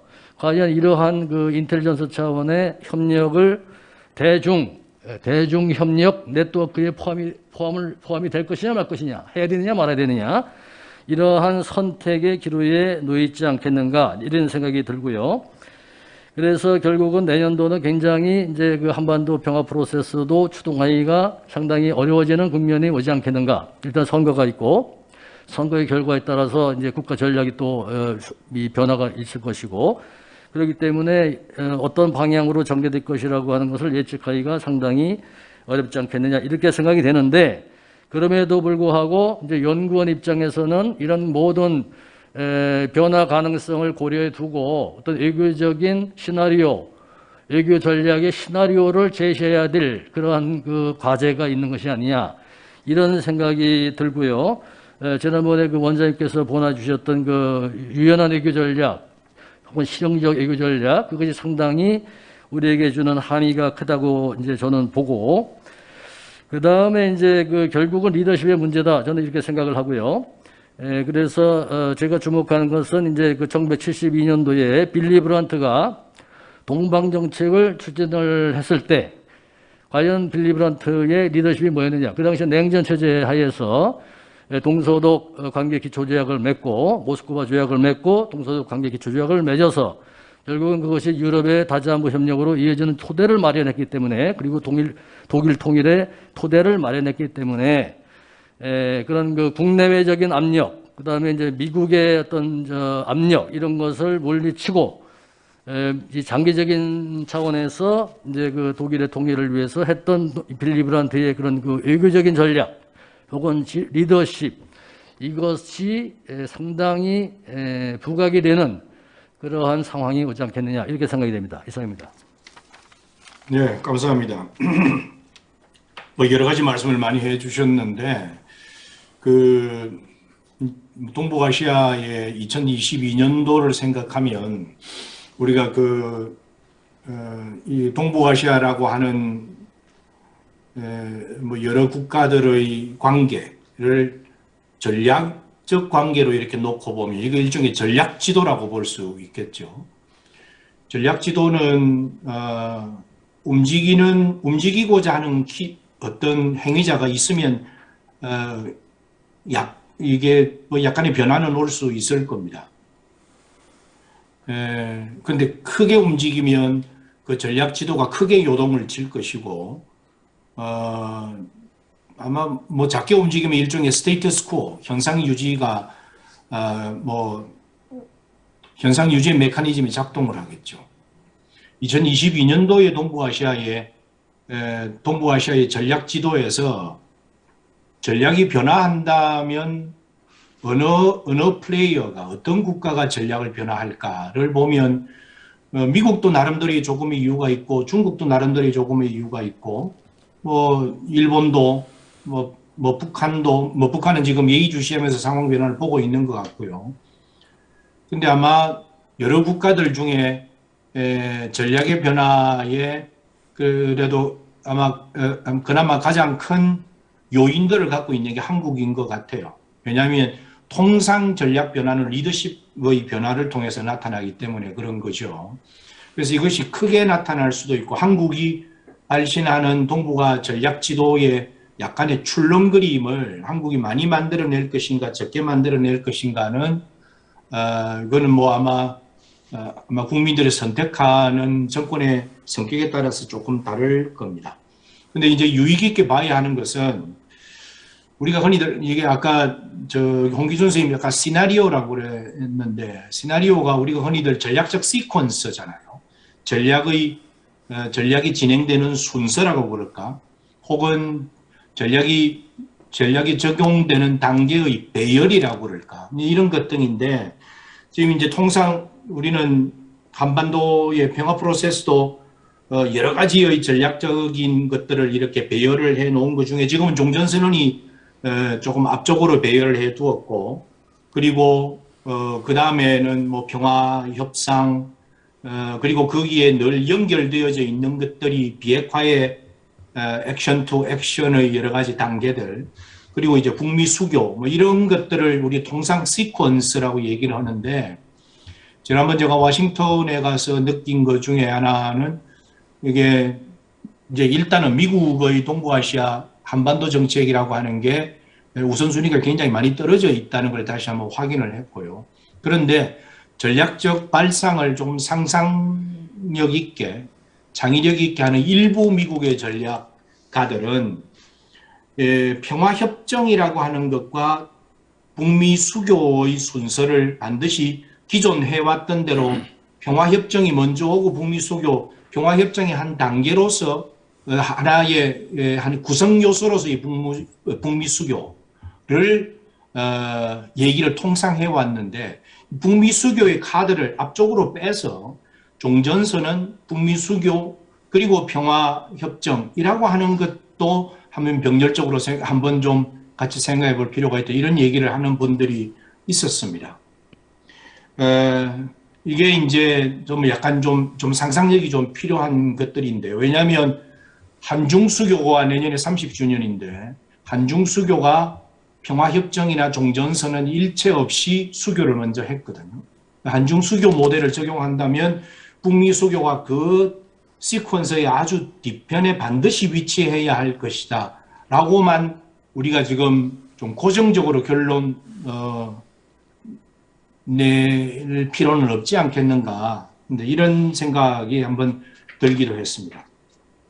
마지막으로 조금 이슈가 좀 다르긴 하지만 우리 이용준 교수님 좀 한번 발표를 한번 해주시기 바랍니다. 네, 이용중입니다. 오늘 되게 좋은 말씀 많이 들었는데요.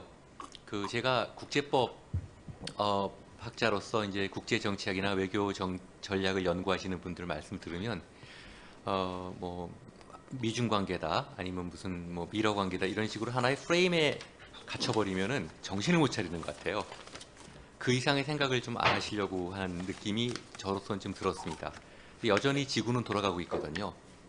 그래서 지구 각 지역에서 일어나는 문제들이 그 세계적인 그 전 지구적 전략에 직접적으로 영향을 미치기 때문에 한반도 문제도 거기에서 벗어날 수 없다고 생각을 합니다.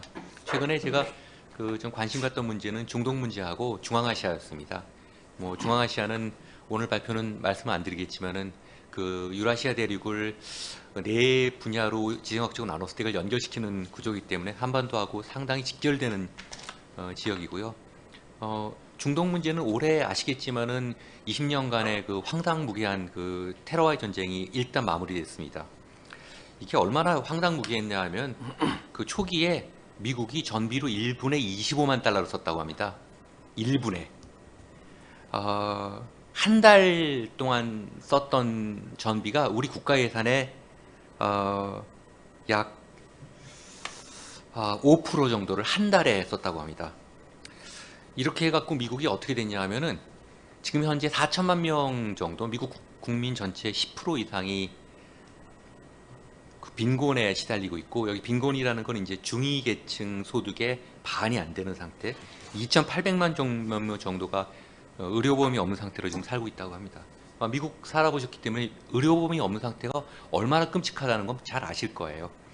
뭐 일부 지금 빈민 거주 지역 보면은 시리아 난민촌보다도 못한 상태라고 하는데, 제가 뭐 미국을 지금 뭐 비판하겠다고 하는 것이 아니라 실제 지금 상대해봐도 미국 돈이 없어요. 돈이 없어갖고 굉장히 고생을 합니다. 근데 이 테러와의 전쟁이 과연 왜 일어났는지에 대해서 한번 우리가 정리해 볼 필요가 있지 않나. 이제 2021년을 마감하면서 우리 나름대로 한번 정리해 보지 않을까, 그런 생각을 해봅니다. 이렇게 돌아보면은 참 그 전 세계가 참 이런 과정을 겪었는데, 우리도 거기에 또 적지 않이 뭐 인적 물적 자원을 동원을 했고요. 잘 아시겠지만 2차 대전 이후 미국의 그 슈퍼파워의 힘 중에 하나는 그 템플릿을 가져가지 않습니까? 기본 파워, 유엔이나 뭐 IMF나 IBRD나 뭐 GATT나 이런 국제적인 기구의 그 기반이 되는 법적 어떤 베이스를 미국이 만들고 운영을 했는데, 문제는 지금까지 그 2000년 들어오기 전까지는 사실은 그 미국이 세계 최강국임에도 불구하고 그 기본 베이스는 유럽 베이스를 갖고 따라왔거든요. 그러면 제 생각에는 제 추측컨대 미국이 초강대국이 되면서 이러한 규범 베이스 자체도 한번 바꿔보자는 생각을 하고 강력한 드라이브를 건 게 이제 테러와의 전쟁이 아닌가 그렇게 생각을 합니다.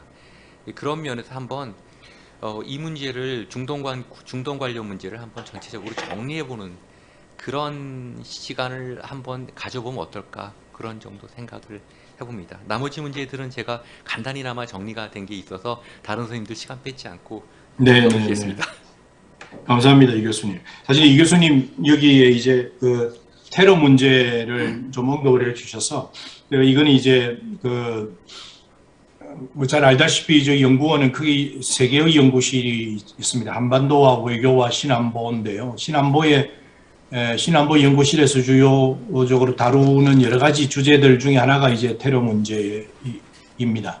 그리고 이제 그 여기서 지금 팬데믹과 같은 이런 그 감염병의 위기와 국제관계로 다루고 있고 또 사이버도 다루고 있는데 요즘들 국제관계의 상당 부분이 이슈가 저는 과학기술 영역이 저 국제정치에 미치는 영향이 점차 앞으로 더 좀 임팩트가 점점 클 것 같다는 느낌이 듭니다. 그래서 이걸 이제 우리 연구원에서 어떻게 다뤄야 할지를 좀 한번 생각해 보려고 합니다.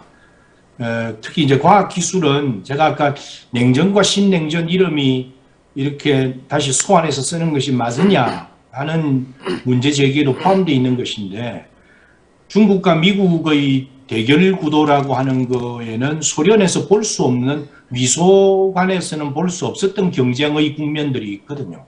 경쟁의 그 성격들이 있는데, 그게 바로 그 과학기술, 그리고 국제적인 표준화, 그리고 그 표준화를 선점하려고 하는 경쟁, 그 과학기술을 중심으로 되어 있는 공급망의 확보 경쟁. 이 공급망의 확보 경쟁은 결국은 우리가 흔히들 자주 써왔던 표현이지만 상호 의존도를 결집하는 경쟁이기도 하고, 상호 의존성을 강화하는 형태로 미국과 중국이 이렇게 대결 구도를 만들어 나가게 되면 이건 미국과 소련에서 보았던 단순히 이념적인 대결과는 좀 다른 양식이 될 것이다, 이런 생각이 듭니다. 이건 상호 의존은 그야말로 이익을 중심으로 결사되어져 있는 것이기 때문에 이렇게 되면 미국과 소련의 냉전 시기에 한국이 처했던 전략적인 포지션과 미국과 중국이 네트워킹의 강화하는, 특히 공급망, 이익의 공유 네트워크, 그리고 상호 의존의 네트워크를 공유해가는 그런 경쟁 구도라면 아마 이것은 이념을 혹은 더 넓게는 가치의 문제를 한국 외교 전략의 기준점으로 삼는다기보다는 우리가 어떤 네트워크 속에서 더 많은 이익을 확보하느냐의 판단으로 우리의 전략들을 짜야 되지 않을까 하는 생각이 들었습니다. 그래서 지금 과학기술 문제가 우리 앞으로 우리 전략인에서도 좀 주요한 논제로 좀 다루어야 될 것 같다는 생각이 들고요. 우리 지금 그 자문위원장님 박순성 교수님이 여전히 현장에 계시나요? 교수님께서는 오전 세션만 마치고 가셨어요. 하셨습니다. 오케이, 알겠습니다. 네, 제가 그럼 이제 마무리를 좀 하고 싶은데요. 제가 아까 모두의 새삼 전략이라고 하는 것이 무엇이다는 질문을 던지고 답을 찾고 있습니다. 제가 지금 전략은 원장에 이제 부임해서 지금 1년이 됐는데 1년 동안 내내 머릿속을 떠나지 않았던 화두가 결국은 국가의 전략이란 무엇이어야 할까, 이런 질문이고 이런 주제였던 것 같습니다. 여전히 답을 찾고 있고 또 우리 그 자문위원들과 함께 답을 찾아야 될 것 같은데요. 여러 가지 구성 요소가 있을 것 같습니다. 우리가 국가 전략을 디자인할 때. 그러니까 저는 이게 전략이라는 단어는 아까 말씀드렸던 대로 분석과 기획, 거의 결합인데요. 그러니까 리뷰와 전망의 결합이기도 하고, 치밀한 치밀한 분석과 창의적인 상상의 결합이기도 하고, 냉철한 머리와 뜨거운 가슴의 결합이기도 한 것 같아요. 근데 어쨌든, 이게 분석과 기획으로 구성되어 있는데, 여기 이제 한 가지를 더 해야 한다면, 어떻게 발신할 것인가.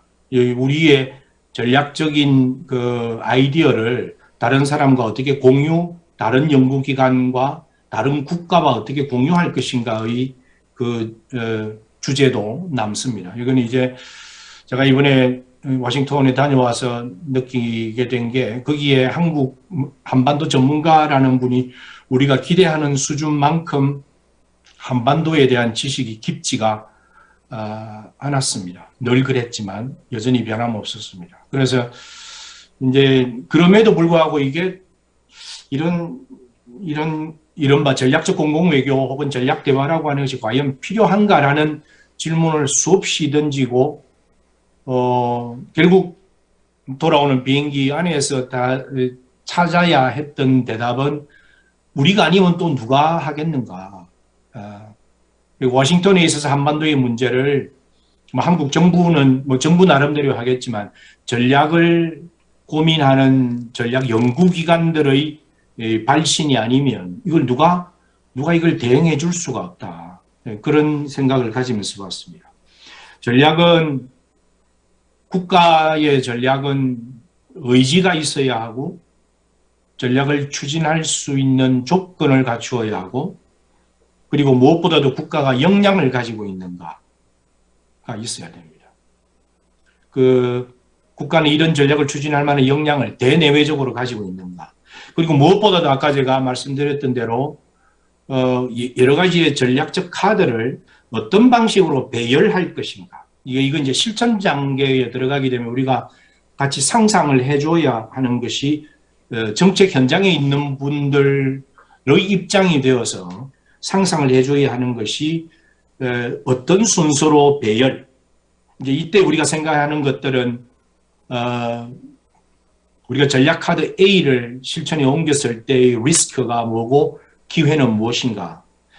또 대응할 것인가 선도할 것인가. 그러니까 responsive 할 것인가 또 혹은 그러니까 reactive 할 건가 proactive 할 것인가에 그런 계산도 해줘야 될 것 같습니다. 지금 우리가 서 있는 좌표들 한반도 평화 프로세스 아까 제가 홍기준 교수님 발표하고 이게 또 지금 시퀀스에 대해서 잠시 말씀을 드렸습니다만 우리 오전 세션에는 평화구상 또 평화 프로세스라고 이름 부른 거가 지금 이제 거의 이제 정권의 임기는 거의 다 돼 가는데요. 2018년과 같은 2018년은 굉장히 중요한 역사적 의미로 한번 다시 기록이 되어야 할 것 같고 그 동력을 다시 정권 후반기에 복원하고 있다고는 보이지는 않습니다. 그러나 중요한 것은 이게 단순히 지금은 뭐 분단의 역사 72여 년에서 우리는 이 5년을 지나가고 있지만 앞으로도 5년, 10년 더 많은 분단사를 관리하면서 살아야 될 것인데 이걸 이제 어떤 관점에서 안정적으로 관리할 것인가에 가장 큰 주제는 여전히 앞으로도 남아 있다고 보입니다. 그러기 위해서는 평화적으로 공존한다는 것은 무엇인가? 적대적 공존이 아니라 평화적으로 공존한다는 것이 갖고 있는 여러 가지의 개념들에 관한 생각들. 평화체제는 무엇이고 한반도 양국체제는 무엇이고 또 사실상의 통일은 또 법적인 통일과 어떻게 다르는가. 뭐 이런 문제들을 한번 생각해 볼 수 있고요. 그랬을 때에 전략이 가져야 하는 지속 가능성의 문제, 작동 가능성의 문제도 전략 구상의 차원에서 한번 생각해 봐야 될 것 같습니다. 여러분들이 미중 관계를 말씀을 많이 합니다만 우리 이제 외교 유연성이라고 표현할 수도 있고 아까 저는 전략적 모호성이라는 그 단어가 가지고 있는 부정적 뉘앙스를 좀 넘어서서 저는 이렇게도 보입니다. 어떤 경우에는 지난번 2021년 5월에 한미 정상회담은 우리로서는 아주 전형적인 아주 좀 기록해둘 만한 대목인데 일종의 전략적 경사거든요. 이게 한미동맹의 새로운 장을 열었다라고 선언하는 것은. 그런데 전략적 경사를 하기 위해서는 저는 이걸 이제 일종의 피보팅이라는 관점에서 설명을 한 일이 있습니다만 전략적으로 경사하려면 또 어떤 상황에 있어서는 그것이 그 대상이 중국이건 일본이건 미국이건 간에 요즘 유행하는 말로 전략적 경사두기, 전략적으로 경사를 두는 것도 필요할지도 모릅니다. 이거를 일부에서는 뭐 모성이라고 얘기를 할지 모르나 그러나 저는 이게 신중함의 표현이고 여러 가지 깊은 고민의 또 다른 표현이라고도 얘기를 할 수가 있을 겁니다. 그럴 정도로 우리의 요 입장은 단순히 1950년대처럼 어느 한쪽에 완전히 발을 그냥 뻗침으로써 해결될 수 있는 문제가 아닐 정도로 한국의 국제적인 위상이 높아졌기 때문에 그렇고 우리의 국력이 높아졌기 때문에 그렇고 거기에 따라서 한국인들의 국제정치를 보는 시각 또한 수동성에서 상당 부분 능동성으로 넘어가고 있는 것을 우리가 관찰하고 있기 때문에 단순히 국제정치를 구조, 힘의 배열의 관계에서만 볼 수 없는 우리의 조금 넓은 의미의 전제, assumption이 필요한 것 아닌가. 그 넓은 assumption에서 우리의 여러 가지 전략적 상상들이 가능한 것이 아니겠는가. 이런 생각을 하면서 약간 시간이 한 5분 정도 지났습니다만 오늘 우리 GIS의 모든 행사를